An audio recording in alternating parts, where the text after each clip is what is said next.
مولانا روم نے اس پہ بڑا کمال لکھا تھا. آپ فرماتے ہیں دو دوست تھے, بچپن تھا, دونوں نے جب بیٹھنا کرنا نا تو ایک نے کہنا اگر کبھی اللہ نے مجھے بادشاہت دی نا تو میں مخلوق پہ ایسا رحم اور کرم کروں گا, نہ کسی نے پڑھا نہ کسی نے سنا. دوسرے نے کیا کہنا, اس نے کہنا جے کدی اللہ نے مینوں بادشاہی دیتی نا تے مخلوق تے انج دا ظلم کراں گا, نہ کدی کسی نے پڑھیا تے نہ کدی کسی نے سنیا. بس جی جب دونوں نے بیٹھنا یہی کہنا, وقت گزرتا گیا وہ اللہ کی کرنی, وہ جو کہتا تھا نا میں ظلم کروں گا وہ بادشاہ بن گیا. اور اس نے پھر مخلوق پہ وہ ظلم کیے کہ الامان والحفیظ. اب وہ سب لوگوں کو پتا تھا کہ یہ اس کا دوست ہے, وہ جو کہتا تھا نا اگر اللہ مجھے بادشاہت دے تو میں رحم کروں گا کرم کروں گا.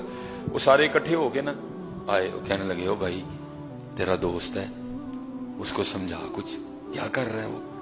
اس نے کہا چلو آؤ. وہ گیا جا کے سمجھانے لگا, او بھائی مالک کی مخلوق ہے, رحم کر اس پہ, کیا کر رہے تو. اس نے کہا تجھے یاد ہے جب بچپن میں دونوں بیٹھا کرتے تھے تو آپس میں کیا باتیں ہوتی تھی. اس نے کہا کیا. اس نے کہا تو کہتا تھا اگر اللہ نے مجھے بادشاہ بنایا نا تو ایسا رحم اور کرم کروں گا, نہ کسی نے پڑھا نہ کسی نے سنا. اس نے کہا اس نے کہا میں کیا کہتا تھا اگر اللہ نے مجھے بادشاہ بنایا تو ایسے ایسے ظلم کروں گا, نہ کسی نے پڑھے نہ کسی نے سنے. اس نے کہا تو اس نے کہا پھر اللہ نے کسے بنایا. اس نے کہا تجھے. اس نے کہا اللہ کو بھی یہی منظور ہے کہ ان کو جوتیاں پڑیں, اس لیے جا تو اپنا کام کر جا کے. سمجھ بات آئی پتر. یہ جتنا ہم بیٹھ کے فیس بک پہ اور یوٹیوب پہ حکمرانوں کو کوستے ہیں نا, اتنے ہم اپنے کام چنگے کر لیں تو سارا کچھ ٹھیک ہو جائے. یہ ہمارے اعمال کی صدا ہے. تو میں نے پہلے کہا ہم اتنے کام سے گئے کہ ہم نے جمعے پہ ٹوپی پہنی بھی چھوڑ دی. تو پھر ایسے حکمران نہیں آئیں گے تو کیسے آئیں گے بتاؤ نا جی مجھے. ہم اتنے کام سے گئے, داڑھی کی تو چلو بات رکھو نا سائڈ پہ, ہم اتنے کام سے گئے کہ چند اسٹاکی کی ٹوپی, جمعہ, مسجد, ہم اس سے بھی گئے حضرت. تو پھر مجھے یہ بتاؤ حکمران ایسے نہیں آئیں گے تو کیسے آئیں گے. اس لیے پتر اپنے اپنے معاملے ٹھیک کرو, سارا کچھ ٹھیک ہو جائے گا. فیس بک پہ بڑی کہانیاں, بڑی تحریکیں, حاصل کچھ بھی نہیں. اب یہ دیکھو کرنا کیا ہے, وجہ تلاش کرو. ہر چیز کی کوئی وجہ ہوتی ہے. میں نے اس دن ایک بندے کو پوچھا, اس کی نا نکسیر پھوٹ پڑی, اور میں کی ہویا, اب میں بھائی کو بادام کھا بیٹھا کو تھوڑے جنوں دی وجہ نا. اچھا تو میں بادام کھایا نصیر پھوٹ پہندی ہے, تو پھر گناہ کرنے سے کیا ہوتا ہے, پھوٹ پہندی ہے. امب کھاؤ تو نصیر پھوٹ پہندی ہے, تے اللہ دی نافرمانی نہ کچھ بھی نہیں ہوندا ہے. اللہ یہ سارا کچھ اللہ کی نافرمانی کا نتیجہ ہے. اس لیے پتر اس طرح نہ کرو.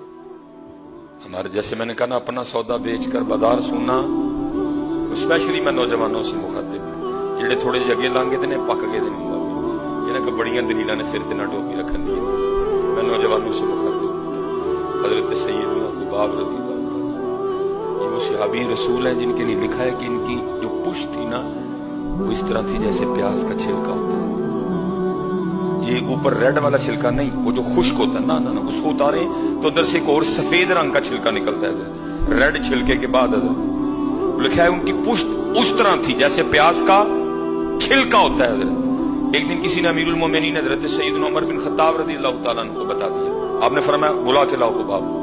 جب یہ بلائے گئے نا تو آپ نے فرمایا اپنی پشت سے نا یہ کپڑا اٹھاؤ, قمیض اٹھاؤ. انہوں نے اٹھائی تو انہوں نے پشت چوم لی. حضرت خباب رضی اللہ تعالیٰ عنہ حضرت سیدنا عمر فاروق رضی اللہ تعالیٰ عنہ سے عرض کرتے ہیں حضرت آپ نے میری پشت کیوں چومی ہے. آپ نے فرمایا اس لیے چومی ہے کیونکہ یہ اللہ اور اللہ کے رسول کی محبت میں جلی ہے. جلی ہے, ٹھیک ہے جی. میں نے پہلے کہا نا بڑا سستا سودا ہے, اتنا نہ کرو اس کو, اتنا دور نہ بھاگو کہ واپسی جو ہے نا وہ مشکل ہو.